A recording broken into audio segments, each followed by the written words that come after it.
ಸಾಮ್ರಾಜ್ಯವನ್ನು ಸ್ಥಾಪನೆ ಮಾಡಿದಂತವ್ರು ಯಾರು? ಅಲ್ಲಾವುದ್ದೀನ್ ಹಸನ್ ಗಂಗು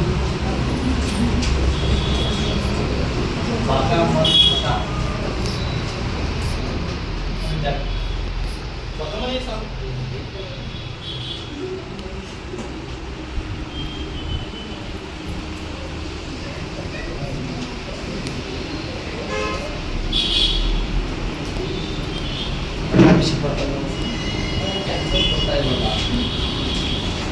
ಗಾಡಿ ಹೆಲ್ಮೆಟ್ ಇಲ್ಲದೆ ಬರೋಕ್ಕಾಗಲ್ಲ. ಪಾಠ ಮಾಡೋದು ಸ್ಟಾರ್ಟ್ ಮಾಡಿದ್ಮೇಲೆ ನಮ್ಮ ಸಾಮ್ರಾಜ್ಯದ ಕಿರೀಟ ನೋಡಿ, ಅಲ್ಲಾವುದ್ದೀನ್ ಹಸನ್ ಗಂಗು ಬಹಮನಿ ಶಾ. ನನ್ನ ಮೊದಲ ಹೆಸರು ಜಫರ್ ಖಾನ್. ಮೊದಲ ಹೆಸರು ಜಫರ್ ಖಾನ್. ನೋಡಿ, ಈ ಅಲ್ಲಾವುದ್ದೀನ್ ಹಸನ್ ಗಂಗು ಬಹಮನಿ ಶಾ ಹೇಗಪ್ಪ ತನ್ನ ಸಾಮ್ರಾಜ್ಯವನ್ನು ಸ್ಥಾಪನೆ ಮಾಡಿದ ಅಂದಾಗ, ಈ ಅಲ್ಲಾವುದ್ದೀನ್ ಹಸನ್ ಗಂಗು ಬಹಮನಿ ಶಾ ಮೊದಲು ದೆಹಲಿಯ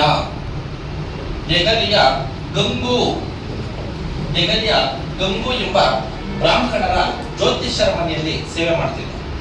ಈ ದೆಹಲಿಯ ಗಂಗು ಎಂಬ ಬ್ರಾಹ್ಮಣರ ಜ್ಯೋತಿಷ್ಯರ ಮನೆಯಲ್ಲಿ ಸೇವೆಯನ್ನ ಮಾಡುತ್ತಿದ್ದ ಸಮಯದಲ್ಲಿ ಮಹಮ್ಮದ್ ಬಿನ್ ತುಘಲಕನ ವಿರುದ್ಧ ಬಂಡಾಯವನ್ನು ಸಾರಿ ಬಹಮನಿ ಸಾಮ್ರಾಜ್ಯವನ್ನು ಸ್ಥಾಪನೆ ಮಾಡಿಕೊಂಡು ಬಹಮನಿ ಸಾಮ್ರಾಜ್ಯವನ್ನ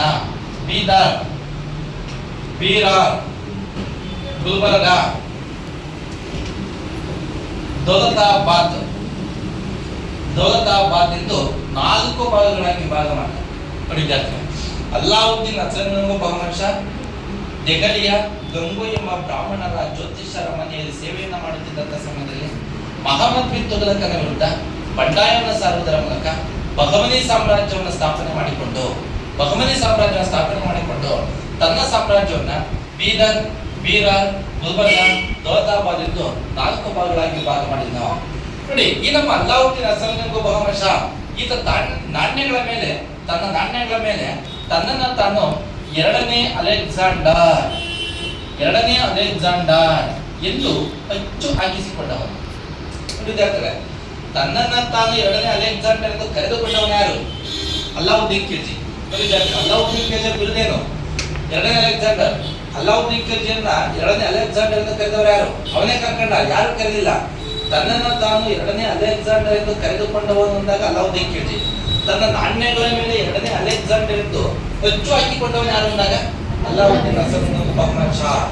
ನೋಡಿ, ಹಾಗಾದ್ರೆ ಇಂತಹ ಸಮಯದಲ್ಲಿ ಇವನ ನಂತರ ಅಧಿಕಾರಕ್ಕೆ ಬಂದವನೇ 1ನೇ ಮಹಮ್ಮದ್ ಶಾ. ನೋಡಿ, 1ನೇ ಮಹಮ್ಮದ್ ಶಾ 1362ರಲ್ಲಿ ಕಲಬುರಗಿಯಲ್ಲಿ ಜಾಮಿ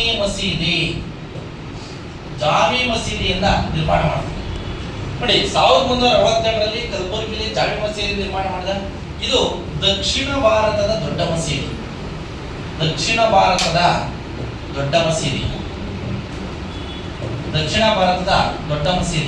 ನೋಡಿ, ಈ ಒಂದು ಜಾಮಿ ಮಸೀದಿಯನ್ನು ನಿರ್ಮಾಣ ಮಾಡಿದಂತ ಶಿಲ್ಪಿ ರಫಿ. ಈ ಜಾಮಿ ಮಸೀದಿ ಸ್ಪೇನ್ನ ಕಾರ್ಡೋವಾ ಮಸೀದಿಯನ್ನ ಹೋಲುತ್ತದೆ. ನೋಡಿ, ದಕ್ಷಿಣ ಭಾರತದ ದೊಡ್ಡ ಮಸೀದಿ ಜಾಮಿ ಮಸೀದಿ ಎಲ್ಲೈತೆ? ಕಲಬುರಗಿಯಲ್ಲಿದೆ. 1362ರಲ್ಲಿ 1ನೇ ಮಹಮ್ಮದ್ ಶಾ ಸ್ಥಾಪನೆ ಮಾಡ್ತಾನೆ. ಇದನ್ನು ದಕ್ಷಿಣ ಭಾರತದ ದೊಡ್ಡ ಮಸೀದಿ ಶಿಲ್ಪಿ ರಫಿ ಇದರ ಸ್ಪೇನ್ನ ಕಾರ್ಡೋವಾ ಮಸೀದಿಯನ್ನು ಹೋಲುವಂತೆ ನಿರ್ಮಾಣ ಮಾಡಲಾಗಿದೆ. ಈ ಒಂದು ಜಾಮಿ ಮಸೀದಿಯಲ್ಲಿ ಏಕಕಾಲಕ್ಕೆ 5,000 ಜನ ಏಕಕಾಲಕ್ಕೆ ನಮಾಜ್ ಮಾಡಬಹುದು. ನೋಡಿ, ಆದರೆ ಭಾರತದ ದೊಡ್ಡ ಮಸೀದಿ ಯಾವುದು? ಭಾರತದ ದೊಡ್ಡ ಮಸೀದಿ ಜಾಮಿ ಮಸೀದಿ ಎಲ್ಲಿದೆ? ಭಾರತದ ದೊಡ್ಡ ಮಸೀದಿ ಜಾಮಿ ಮಸೀದಿ ಎಲ್ಲೈತೆ? ದೆಹಲಿಯಲ್ಲಿದೆ. ಯಾರು ನಿರ್ಮಾಣ ಮಾಡಿದರು?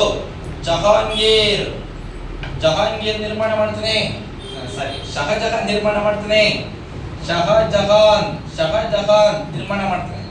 ನೋಡಿ, ಭಾರತದ ದೊಡ್ಡ ಮಸೀದಿ ಜಾಮಿ ಮಸೀದಿ ದೆಹಲಿಯಲ್ಲಿದೆ. ಶಹಜಹಾನ್ ನಿರ್ಮಾಣ ಮಾಡ್ತಾನೆ. ದಕ್ಷಿಣ ಭಾರತದ ದೊಡ್ಡ ಮಸೀದಿ ಜಾಮಿ ಮಸೀದಿ ಕಲಬುರಗಿಯಲ್ಲಿದೆ. ಯಾರು ನಿರ್ಮಾಣ ಮಾಡ್ತಾರೆ? 1ನೇ ಮಹಮ್ಮದ್ ಶಾ.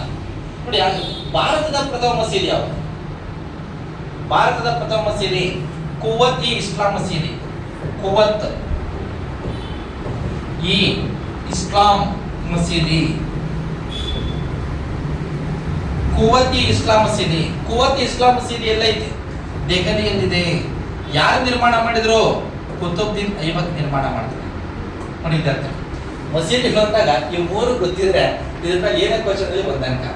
ಭಾರತದ ಪ್ರಥಮ ಮಸೀದಿ ಕುವತಿ ಇಸ್ಲಾಂ ಮಸೀದಿ, ದೆಹಲಿಯಲ್ಲಿದೆ, ಕುತುಬ್ದೀನ್ ಐಬಕ್ ನಿರ್ಮಾಣ ಮಾಡ್ತಾರೆ. ಭಾರತದ ದೊಡ್ಡ ಮಸೀದಿ ಜಾಮಿ ಮಸೀದಿ, ದೆಹಲಿಯಲ್ಲಿದೆ, ಶಹಜಹಾನ್ ನಿರ್ಮಾಣ ಮಾಡ್ತಾನೆ. ದಕ್ಷಿಣ ಭಾರತದ ದೊಡ್ಡ ಮಸೀದಿ ಜಾಮಿ ಮಸೀದಿ ಎಲ್ಲ ಐತೆ, ಕಲಬುರಗಿಯಲ್ಲಿದೆ. ಇದನ್ನ ನಿರ್ಮಾಣ ಮಾಡಿದಂತ ಶಿಲ್ಪಿ ರಫಿ. ಇಲ್ಲಿ 5,000 ಜನ ಏಕಕಾಲಕ್ಕೆ ನಮಾಜ್ ಮಾಡಬಹುದು. ಇದು ಸ್ಪೇನ್ನ ಕಾರ್ಡೋವಾ ಮಸೀದಿಯಿಂದ ಮೂಲವನ್ನೇ ನಿರ್ಮಾಣ ಮಾಡಲಾಗಿದೆ. ನೋಡಿ, 1ನೇ ಮಹಾವಂಶರ ನಂತರ ಅಧಿಕಾರಕ್ಕೆ ಬಂದವನೇ ಫಿರೋಜ್ ಶಾ. ಫಿರೋಜ್ ಶಾ ನೋಡಿ, ಫಿರೋಜ್ ಶಾ ದೌಲತಾಬಾದ್ ನಲ್ಲಿ ಖಗೋಳ ವೀಕ್ಷಣಾಲಯ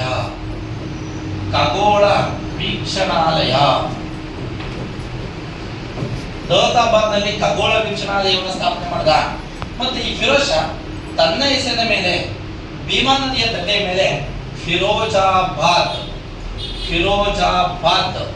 ಎಂಬ ಹೊಸ ನಗರವನ್ನು ನಿರ್ಮಾಣ ಮಾಡಿರುತ್ತಾನೆ ಈ ನಮ್ಮ ಫಿರೋಜ್ ಶಾ. ನೋಡಿ, ಹಾಗಾಗಿ ಫಿರೋಜ್ ಶಾ ನಂತರ ಅಧಿಕಾರಕ್ಕೆ ಬಂದವನೇ ಮೊಹಮ್ಮದ್ ಗವಾನ್. 1463ರಿಂದ 1481. ನೋಡಿ, ಮೊಹಮ್ಮದ್ ಗವಾನ್ ಈತ ಪರ್ಷಿಯಾದ ಗವಾನ್ ಅಥವಾ ಗಿಲಾನಿ